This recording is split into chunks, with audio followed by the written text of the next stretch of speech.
نحمده ونستعينه ونؤمن به ونتوكل عليه ونعوذ بالله من شرور أنفسنا ومن سيئات أعمالنا من يهده الله فلا مضل له ومن يضلل فلا هادي له وأشهد أن لا إله إلا الله وحده لا شريك له وأشهد أن محمدا عبده ورسوله أرسله بالهدى ودين الحق ليظهره على الدين كله ولو كره المشركون اللهم صل على محمد وعلى آل محمد كما صليت على إبراهيم وعلى آل إبراهيم إنك حميد مجيد اللهم بارك على محمد وعلى آل محمد كما باركت على إبراهيم وعلى آل إبراهيم إنك حميد مجيد أما بعد فإن خير الكلام كلام الله وخير السنن سنن محمد صلى الله عليه وسلم وشر الأمور محدثاتها وكل محدثة بدعة وكل بدعة ضلالة أعوذ بالله السميع العليم من الشيطان الرجيم يا أيها الذين آمنوا اتقوا الله حق تقاته ولا تموتن إلا وأنتم مسلمون بسم الله الرحمن الرحيم وإذ قال عيسى ابن مريم يا بني إسرائيل إني رسول الله إليكم مصدقا لما بين يدي من التوراة ومبشرا برسول يأتي من بعد اسمه أحمد فلما جاءهم بالبينات قالوا هذا سحر مبين. ബഹുമാന്യരായ വിശ്വാസികളെ ഈ പള്ളിയിൽ വരാനും ഒരുമിച്ച് കൂടാനും സംസാരിക്കാനും കേൾക്കാനും ചിന്തിക്കാനും ഒക്കെ കഴിവ് നൽകിയ റബ്ബിനെ സൂക്ഷിക്കണേ എന്ന് ആമുഖമായി ഉണർത്തുകയാണ്. അത് പിൻവലിക്കാനും അതിന് സാധിക്കുന്നതാണ്. അവനനുസരിച്ചുകൊണ്ട് ജീവിക്കുന്ന നല്ലവരായ അടിമകളിൽ അള്ളാഹു നമ്മെ ഉൾപ്പെടുത്തുമാറാവട്ടെ. മനുഷ്യാവകാശം ഇസ്ലാമിൽ എന്ന വിഷയത്തെ അധികരിച്ചുകൊണ്ടാണ് നമ്മൾ സംസാരിച്ചു കൊണ്ടിരുന്നത്. അന്താരാഷ്ട്ര മനുഷ്യാവകാശ ഓർമ്മ ദിനത്തിൻ്റെയും നമ്മൾ ഇന്ന് നേരിട്ടുകൊണ്ടിരിക്കുന്ന വിശ്വാസ അവകാശ ദംശനങ്ങളുടെയും ഒക്കെ അടിസ്ഥാനത്തിൽ പ്രഖ്യാപിക്കപ്പെട്ട എല്ലാ നഗ്നാക്കാർട്ടകൾക്കും മുമ്പേ ഇസ്ലാം മനുഷ്യന് അവൻ ഏത് വിശ്വാസിയാവട്ടെ അള്ളാഹും റസൂലും അനുവദിച്ച അവകാശങ്ങളെക്കുറിച്ചാണ് നമ്മൾ മനസ്സിലാക്കാൻ ശ്രമിച്ചത്. ഇസ്ലാമിലെ നീതിയുടെ ഗൗരവവും പ്രാധാന്യവുമാണ് നമ്മൾ കഴിഞ്ഞ ഖുതുബയിൽ ഉൾക്കൊണ്ട ഒരു കാര്യം. നബി സല്ലല്ലാഹു അലൈഹി വസല്ലം പറഞ്ഞതായി നമ്മൾ മനസ്സിലാക്കേണ്ട, എൻ്റെ മകൾ ഫാത്തിമയാണ് കെട്ടതെങ്കിലും അവളുടെ കൈ ഞാൻ മുറിക്കുക തന്നെ ചെയ്യും. എപ്പോഴാണിത്? ഫാത്തിമയെ കുറിച്ച് നബി സല്ലല്ലാഹു അലൈഹി വസല്ലം പറഞ്ഞത് എന്താണ്? ഖിത്അത്ത് ഖബ്ദി എന്ന, എൻ്റെ കരളിൻ്റെ കഷ്ണമാണ് ഫാത്തിമ എന്ന് പറഞ്ഞ ആ ഫാത്തിമയുടെ കൈ ഞാൻ മുറിക്കുമെന്ന് പറയാനുണ്ടായ അവസരം ഒരു ഉന്നത കുലജാതയായ പെണ്ണ് കക്കുകയും കളവ് നടത്തുകയും അവൾക്കെതിരെ നടപടി സ്വീകരിച്ചാൽ ബുദ്ധിമുട്ടാകുമോ എന്ന് സഹാബികൾ ആശങ്കിക്കുകയും ചെയ്ത എങ്ങനെ നബിയോട് ഇത് പറയും? അങ്ങനെ നബിയോട് അടുപ്പമുള്ള ഉസാമത്ത് ബിൻ സെയ്ദിനെ അതിന് ചുമതലപ്പെടുത്തുകയും ഉസാമത്ത് ബിൻ സെയ്ദ് നബി സല്ലല്ലാഹു അലൈഹി വസല്ലമയോട് ഇത് പറയുകയും ശുപാർശ ചെയ്യുകയും ചെയ്തപ്പോഴാണ് അള്ളാഹുവിന്റെ വിധിക്കരുതിയിൽ ശുപാർശയുമായാണോ നീ വന്നിരിക്കുന്നത് എന്ന് പറഞ്ഞുകൊണ്ടാണ് എൻ്റെ മകൾ ഫാത്തിമയാണ് കെട്ടതെങ്കിലും കൈമുറിക്കും എന്ന് നബി സല്ലല്ലാഹു അലൈഹി വസല്ലം പറഞ്ഞത്. അതുപോലെ മഹർ പരിമിതപ്പെടുത്തുവാൻ വേണ്ടി ഉമർ റളിയല്ലാഹു അൻഹു മിമ്പറിൽ നിന്ന് സംസാരിച്ച ഒരു സംഭവം ചരിത്രത്തിൽ രേഖപ്പെട്ട് കിടക്കുന്നുണ്ട്. ആണുങ്ങൾ ഉയർന്ന മഹറിന്റെ പേരിൽ ബുദ്ധിമുട്ടുന്നത് കണ്ട് അതിനൊരു നിയന്ത്രണം വരുത്തണമെന്ന് മിമ്പറിൽ നിന്ന് ഖലീഫ ഭരണാധികാരി സംസാരിച്ചപ്പോൾ കേവലം ഒരു പെണ്ണാണ് സദസ്സിൽ നിന്നും എഴുന്നേറ്റ് ചോദിച്ചത്, ഒരു കൂമ്പാരം തന്നെ ഞങ്ങൾക്ക് നൽകിയാലും അത് വിവാഹമോചനാവസരത്തിൽ തിരിച്ചു കൊടുക്കേണ്ടതില്ല എന്ന് ഖുർആനായത്ത് ഉദ്ധരിച്ചുകൊണ്ട് അള്ളാഹു അങ്ങനെ ഒരു കൂമ്പാരം തന്നെ വാങ്ങാനുള്ള സ്വാതന്ത്ര്യം നൽകിയിട്ട് ഉണ്ടെങ്കിൽ നിങ്ങൾ അത് പരിമിതപ്പെടുത്തുകയാണോ എന്ന് ചോദിച്ചത്. നീതിക്ക് ഇസ്ലാമിന്റെ സംഹിതകളിലും ചരിത്രത്തിലും നമ്മൾ കാണുന്ന പ്രാധാന്യമാണ് ഇതൊക്കെ വിളിച്ചോതുന്നത്. ഇതുപോലെ അനവധിയായ ഉദാഹരണങ്ങൾ ഇസ്ലാമിലുണ്ട്. നമുക്ക് ചിന്തിക്കാനുള്ള സ്വാതന്ത്ര്യം നൽകിയ മതമാണ് ഇസ്ലാം. അവതരിപ്പിക്കപ്പെട്ട ആദ്യ ആയത്ത് മുതൽ ആഴത്തിൽ ചിന്തിക്കാനും പഠിക്കാനും വായിക്കാനും ഒക്കെയാണ് ഇസ്ലാം ഉത്ബോധിപ്പിക്കുന്നത്. അഫലാ തഅഖിലൂൻ അഫലാ തഫക്കറൂൻ ലഅല്ലക്കും തതഫക്കറൂൻ എന്നൊക്കെ നിങ്ങൾ ആലോചിക്കുന്നില്ലേ, ബുദ്ധി കൊടുത്ത് ചിന്തിക്കുന്നില്ലേ, നിങ്ങൾ ചിന്തിക്കുന്നവരായേക്കാം എന്നൊക്കെയുള്ള ഉത്ബോധനങ്ങളും ആഹ്വാനങ്ങളും വിശുദ്ധ ഖുർആനിൽ വേണ്ടുവോളം കാണാൻ സാധിക്കും. ഇനി ഇസ്ലാം അടിമകൾക്ക് നൽകിയ അവകാശങ്ങളെക്കുറിച്ച് നമുക്കറിയാം. നമ്മുടെ തൊഴുത്തിലെ നാൽക്കാലികളെ പോലെ വാങ്ങാനും വിൽക്കാനും ഉപയോഗിക്കാനും ഒക്കെ മനുഷ്യനെ വാങ്ങാനും വിൽക്കാനും ഉപയോഗിക്കാനും ഒക്കെ സ്വാതന്ത്ര്യമുള്ള സമൂഹമായിരുന്നു നമ്മുടേത്. ഈ അടിമകളെ ഇങ്ങനെ വാങ്ങുന്ന അടിമകളെ ഷണ്ഡീകരിച്ച് എല്ലുമുറിയെ പണിയെടുപ്പിക്കാനും ലൈംഗിക ദാഹം തീർക്കാനും അങ്ങനെയുള്ള അടിമകൾ തമ്മിലടിക്കുന്നതൊക്കെ രസിക്കാനും ഒക്കെ അങ്ങനെയൊക്കെ ചെയ്തിരുന്ന ഒരു സമൂഹം. മലബാറിൽ പോലും 15% അടിമകൾ ഉണ്ടായിരുന്നതായി എൻസൈക്ലോപീഡിയ ബ്രിട്ടാനിക്ക പറയുന്നു. ഇങ്ങനെയുള്ള ഒരു ഭൂമികയിലാണ് അവർ നിങ്ങളുടെ സഹോദരങ്ങളാണ്, നിങ്ങൾ ധരിക്കുന്നത് പോലെ അവർക്ക് വസ്ത്രം നൽകണം, നിങ്ങൾ ഭക്ഷണം കഴിക്കുന്നുണ്ടെങ്കിൽ അവർക്കും ഭക്ഷണം നൽകണം, അവരെ കൊണ്ട് കഠിന ജോലികൾ ചെയ്യിക്കരുത്, വിഷമം പിടിച്ച ജോലികൾ ചെയ്യിക്കുന്നുണ്ടെങ്കിൽ അവരെ നിങ്ങൾ സഹായിക്കണം, അടിമകളുടെ വികാരശമനത്തിന് നിങ്ങൾ മാർഗമുണ്ടാക്കണം എന്നൊക്കെ നബി സല്ലല്ലാഹു അലൈഹി വസല്ലം ഇസ്ലാം പഠിപ്പിക്കുന്നത്. നബി സല്ലല്ലാഹു അലൈഹി വസല്ലം പറഞ്ഞു, നിങ്ങൾക്കൊരു അടിമയാണ് നേതാവായി വരുന്നതെങ്കിൽ പോലും അവനെ നിങ്ങൾ അനുസരിക്കണമെന്ന്. ഇങ്ങനെയാണ് കറുകറുത്ത ബിലാലിനെയും വെളുത്തുറുത്ത അബ്ദുറഹ്മാൻ ഔഫിനെയും അങ്ങനെ വിവിധ തരക്കാരായ അടിമകളും സ്വതന്ത്രരുമായ എല്ലാ അനുയായികളെയും ഒരൊറ്റ ചരടിൽ നബി സല്ലല്ലാഹു അലൈഹി വസല്ലം കോർത്തിണക്കിയത്. മാത്രമോ അടിമ സമ്പ്രദായമെല്ലാം ഇല്ലാതാക്കാൻ വേണ്ടി അനുപമോചനം വലിയ പുണ്യകർമ്മമായി ഇസ്ലാം നിശ്ചയിച്ചു.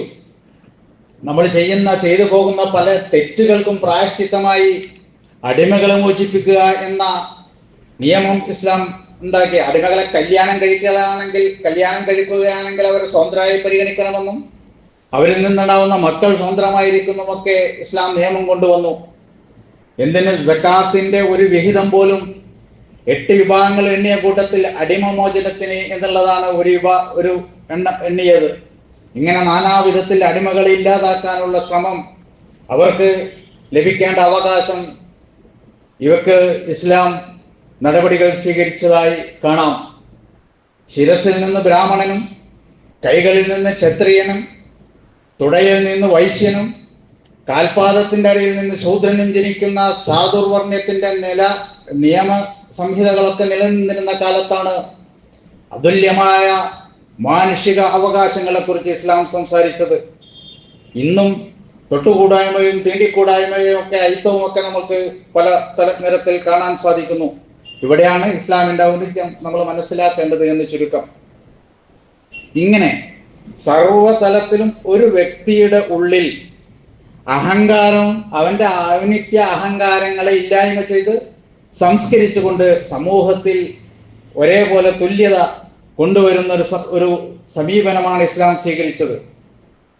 ഇസ്ലാമിലെ ഏത് സാമൂഹിക സദാചാര മൂല്യങ്ങൾ പരിശോധിച്ചാലും നിയമങ്ങൾ പരിശോധിച്ചാലും നമുക്കിത് കാണാൻ സാധിക്കും. അത് ഒരു തരത്തിലെങ്കിൽ പരദൂഷണം പറയരുത്, വിവാഹത്തിൽ വിശുദ്ധി വേണം, ലഹരി ഉപയോഗിക്കരുത്, ഇങ്ങനെ ഇതൊക്കെ ഒരു തരത്തിലല്ലെങ്കിൽ മറ്റൊരു തരത്തിൽ മറ്റൊരു മനുഷ്യന്റെ അവകാശങ്ങളെ ധ്വംസിക്കരുത് എന്ന നിലപാടുമായി ചേർത്തു കാണാൻ സാധിക്കും.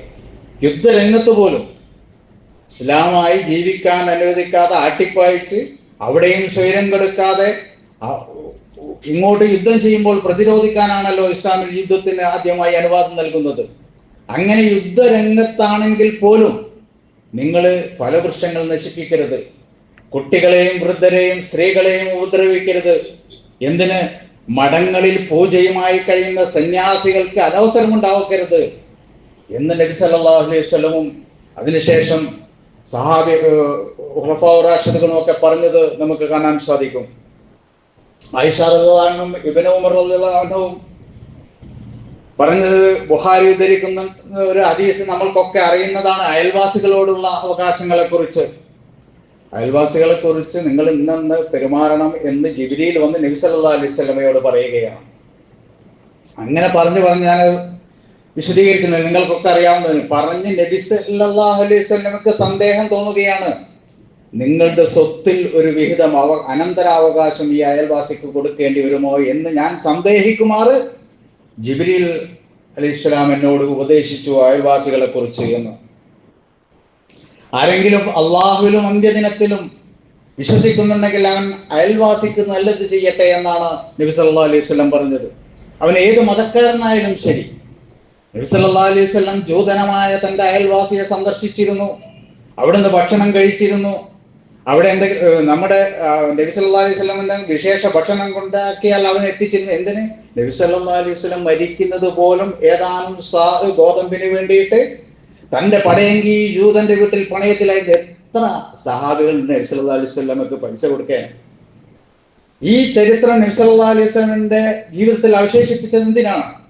ഈ മനുഷ്യനായി കാണാൻ, നമ്മുടെ കൊള്ളക്കൊടുക്കുകളിൽ മതഭേദങ്ങൾക്ക് ഉപരിയായി ഒരു തുല്യത പുലർത്താനുള്ള മാതൃകക്ക് തന്നെയാണ് എന്ന് മനസ്സിലാക്കാൻ സാധിക്കും.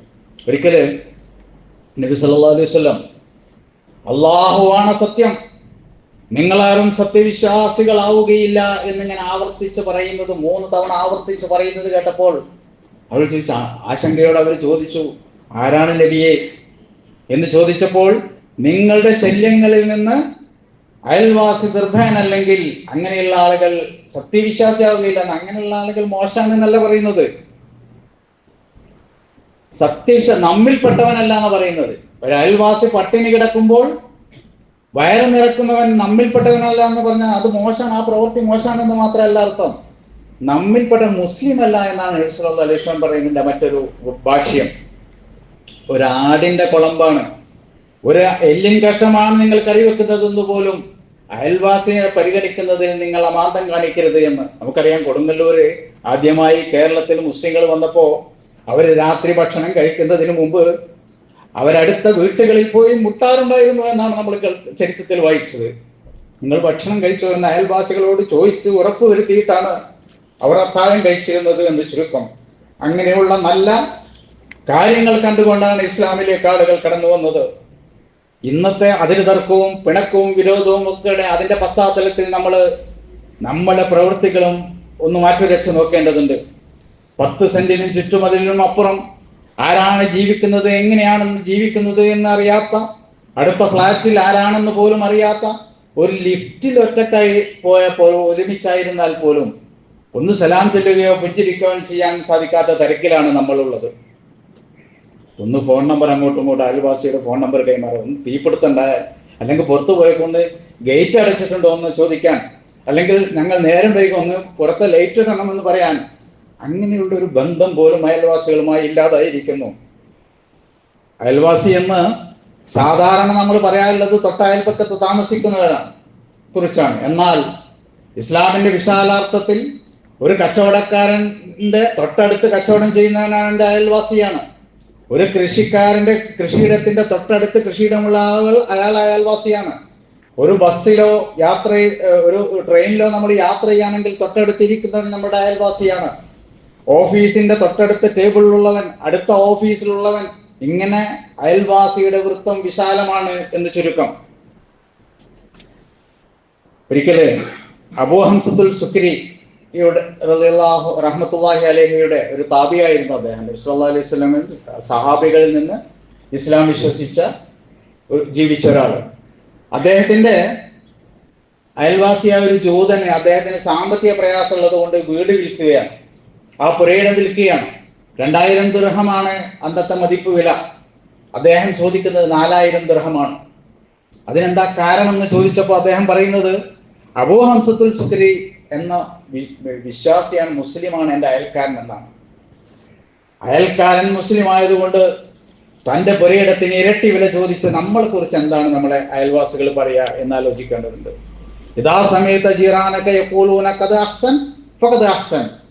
നിങ്ങളെ അയൽവാസി നിങ്ങളെ കുറിച്ച് നല്ലതാണ് പറയുന്നതെങ്കിൽ അവൻ നല്ലവൻ, അവൻ മോശമാണ് പറയുന്നതെങ്കിൽ നിങ്ങൾ മോശം എന്നാണ് നബി സല്ലല്ലാഹു അലൈഹി വസല്ലം പഠിപ്പിച്ചത് എന്ന് നമ്മൾ മനസ്സിലാക്കണം. ഇങ്ങനെ ഇസ്ലാമിൽ നമ്മൾ ജീവിതത്തിൽ അനുവർത്തിക്കേണ്ട തൗഹീദ് ഉൾക്കൊള്ളുന്ന മനുഷ്യരെന്ന നിലക്ക് ആ തൗഹീദിന്റെ പ്രകാശം എങ്ങനെയാണ് നമ്മുടെ ജീവിതത്തിൽ പ്രസരിക്കേണ്ടത് എന്ന് മനസ്സിലാക്കുന്ന വിശ്വാസികളായി ജീവിക്കുക, അതിനെക്കുറിച്ച് പഠിക്കുക. നാഥൻ അനുഗ്രഹിക്കുമാറാവട്ടെ.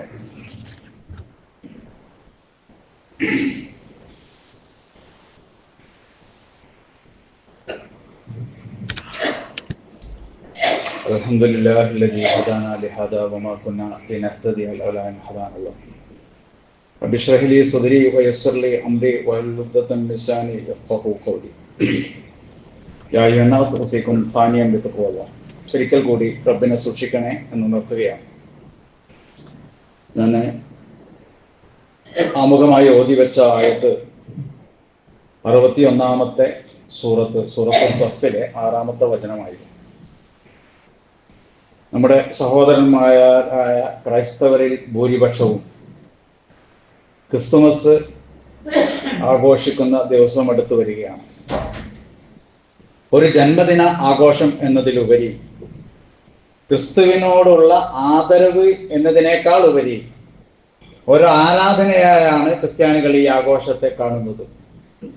എന്നാൽ ഇവിടെ നമ്മൾ മനസ്സിലാക്കേണ്ടത് നബിദിനം പോലെ തന്നെ, നബിദിനം ഹൈറുൽ ഖുറൂനി കർണി എന്ന് നബി സല്ലല്ലാഹു അലൈഹി വസല്ലം പറഞ്ഞ എൻ്റെ സമുദായം കഴിഞ്ഞാൽ തൊട്ടടുത്ത സമുദായമാണ് നല്ലത്, ഉത്തമമായ സമുദായം അടുത്തതാണ് എന്നൊക്കെ നബി സല്ലല്ലാഹു അലൈഹി വസല്ലം പറഞ്ഞ ഹദീസിന്റെ വെളിച്ചത്തിൽ എന്ന പോലെ തന്നെ അന്ന് നബിദിനം ഇല്ലാത്തതുപോലെ തന്നെ ഈസാ നബിയുടെ കാര്യത്തിലും ഈസാ നബി ജീവിച്ചിരുന്ന കാലത്തോ അതിന്റെ തൊട്ടടുത്ത നൂറ്റാണ്ടുകളിലോ ഇങ്ങനെയൊരു ആചാരം ഉണ്ടായിട്ടില്ല. ക്രിസ്തബ്ദം AD 4-ാം നൂറ്റാണ്ട് മുതലാണ് ഈ ആഘോഷം നിലവിൽ വന്ന് എന്നതാണ് ചരിത്രത്തിൽ നമുക്ക് വായിക്കാൻ സാധിക്കുന്നത്. മതത്തിന്റെ പുണ്യത്തിന്റെ പേരിലുള്ള ഏത് ആചാരമായാലും ആരാധനയായാലും അതത് മതത്തിന്റെ പ്രമാണങ്ങൾ പ്രതിപാദിക്കുകയോ അതിന്റെ പ്രവാചകന്മാർ മാതൃക കാണിക്കുകയോ വേണ്ടതുണ്ട് എന്ന് നമ്മൾ മനസ്സിലാക്കിയിട്ടുണ്ട്. ഈസാ നബിയുടെ ചരിത്രത്തിൽ അങ്ങനെ ഒരു മാതൃക നമുക്ക് കാണാൻ സാധിക്കുന്നില്ല. എന്നാൽ AD 313 4-ാം നൂറ്റാണ്ടിൽ റോമിലെ ഔദ്യോഗിക മതമായി ഈ ക്രിസ്തുമതം പ്രഖ്യാപിക്കപ്പെട്ടപ്പോഴാണ് അവിടെയുള്ള ബഹുഭൂരിപക്ഷം വിശ്വാസികളായ മിത്രമതത്തിന്റെ സൂര്യദേവനെ ആരാധിച്ചിരുന്ന മിത്രമതത്തിന്റെ അനുയായികൾ അവരുടെ ദേവന്റെ ജന്മദിനമായി ആഘോഷിക്കുന്ന ഡിസംബർ 25 ക്രിസ്തുവിന്റെ ജന്മദിനം കൂടി ആലോചിക്കാൻ സഭ അനുവാദം നൽകുന്നത്. അന്നേ അതിനെ എതിർത്ത ക്രിസ്ത്യാനികൾ ഉണ്ടായിരുന്നു. നമുക്ക് പറയാനുള്ളത്, നമ്മൾ മനസ്സിലാക്കേണ്ടത് മോക്ഷത്തിന് പുണ്യത്തിന് നിദാനമാകുന്ന ഒരു ആഘോഷം പ്രമാണബദ്ധമാവണമെന്നാണ്.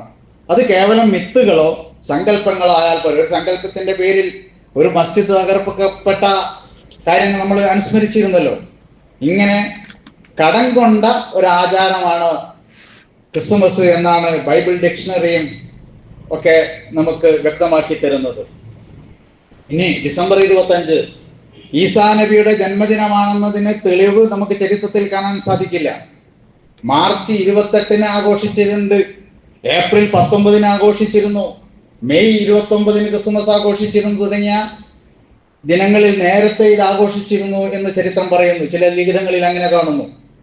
പുതിയ നിയമത്തിൽ ന്യൂ ടെസ്റ്റ്മെന്റിൽ ലൂക്കോസിന്റെയും മത്തായിയുടെയും ഒക്കെ സുവിശേഷം പരിശോധിച്ചാൽ അതിൽ യേശുവിന്റെ ജന്മവുമായി പറയപ്പെടുന്ന പരാമർശങ്ങളിലൊന്നും ഡിസംബർ അല്ലാത്ത ഒരു ഉഷ്ണകാലത്താണ് ക്രിസ്തുവിന്റെ ജനനം എന്നാണ് സൂചിപ്പിക്കുന്നത്, അനുമാനിക്കാനാവുക.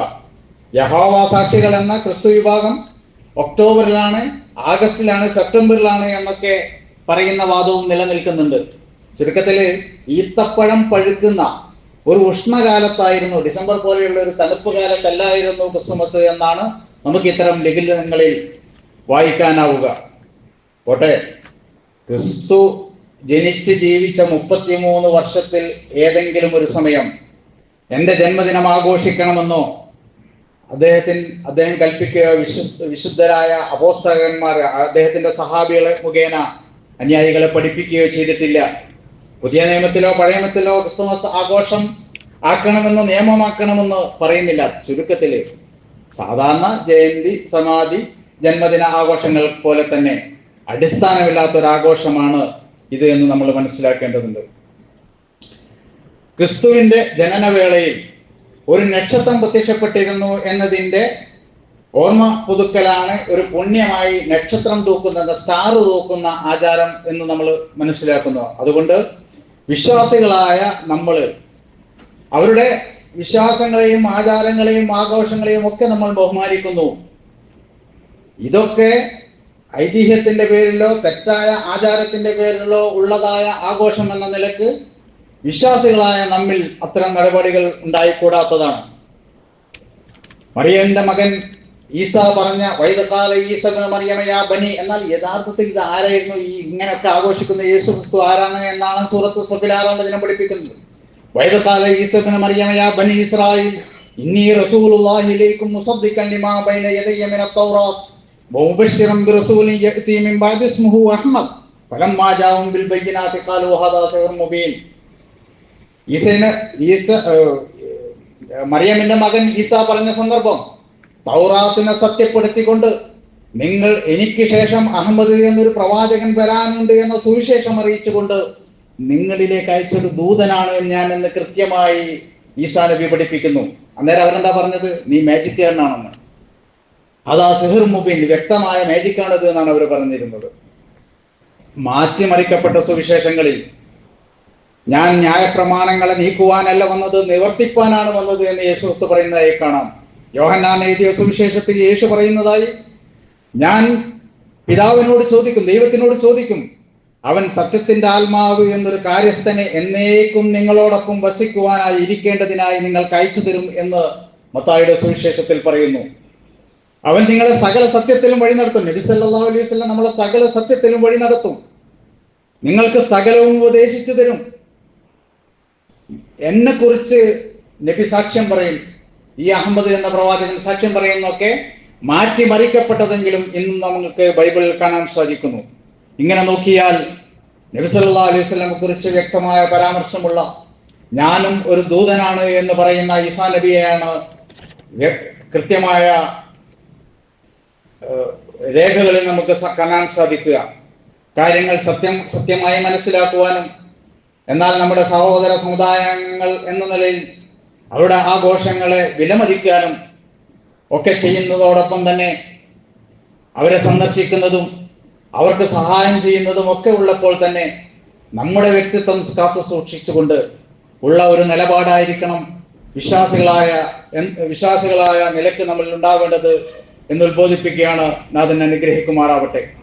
ഈ ബഹുമത സമൂഹത്തിൽ എല്ലാ വിശ്വാസികളുമായും അവരുടെ വിശ്വാസത്തെ ആദരിച്ചുകൊണ്ട് സൗഹൃദം പുലർത്തിക്കൊണ്ട് വ്യക്തിത്വത്തോടെ നിലനിൽക്കാൻ അള്ളാഹു നമ്മെ അനുഗ്രഹിക്കുമാറാവട്ടെ. നമ്മുടെ ഒരു സഹോദരന്റെ ഉമ്മ അതിഗുരുതരമായ രോഗവുമായി ആശുപത്രിയിലാണ് എന്ന് മനസ്സിലാക്കാൻ സാധിച്ചിട്ടുണ്ട്, അറിയിച്ചിട്ടുണ്ട്. അവർക്കും നമുക്കും നമ്മിൽപ്പെട്ടവർക്കും ഒക്കെ രോഗത്തിൽ നിന്ന് ശിഫ നൽകുകയും നല്ല ആരോഗ്യവും ദീർഘായുസ്സും അള്ളാഹു പ്രദാനം ചെയ്യുകയും ചെയ്യുമാറാവട്ടെ. അള്ളാഹുവെ, ഞങ്ങൾക്ക് മനക്കരുത്തും ഈമാനും നീ നിലനിർത്തി തരണേ തമ്പുരാനെ. ഞങ്ങളുടെ മനസ്സിൽ സദാ സംതൃപ്തിയും ഉള്ളതിലുള്ള സംതൃപ്തിയും മനസ്സമാധാനവും നീ നിറച്ചു തന്നെ തമ്പുരാനെ. ഞങ്ങളുടെ മനസ്സിലെ നല്ല നല്ല ആഗ്രഹങ്ങളെ നീ വിജയിപ്പിച്ചു തരണേ തമ്പുരാനെ. ഞങ്ങളുടെ മക്കളുടെ ഞങ്ങളുടെ പരീക്ഷകളിൽ നീ വിജയം നൽകണേ. ജീവിത പരീക്ഷകളിൽ ഞങ്ങൾക്ക് വിജയം നൽകണേ തമ്പുരാനെ. ഞങ്ങളെ കടങ്ങളെ സങ്കടങ്ങളെ നീ കണ്ടറിയണേ നാഥ. ഞങ്ങളിൽ നിന്ന് വിട്ടുപോയ പ്രിയപ്പെട്ടവരെ നീ ജന്നാത്തുൽ ഫിർദൗസിൽ ഒരുമിച്ച് കൂട്ടണേ തമ്പുരാനെ. اللهم اغفر للمؤمنين والمؤمنات والمسلمين والمسلمات الأحياء منهم والأموات إنك مجيب الدعوات يا قاضي الحاجات. اللهم أجرنا من النار، اللهم أجرنا من النار، اللهم أجرنا وأجر والدينا من النار. ربنا هب لنا من أزواجنا وذرياتنا قرة أعين واجعلنا للمتقين إماما. ربنا آتنا في الدنيا حسنة وفي الآخرة حسنة وقنا عذاب النار.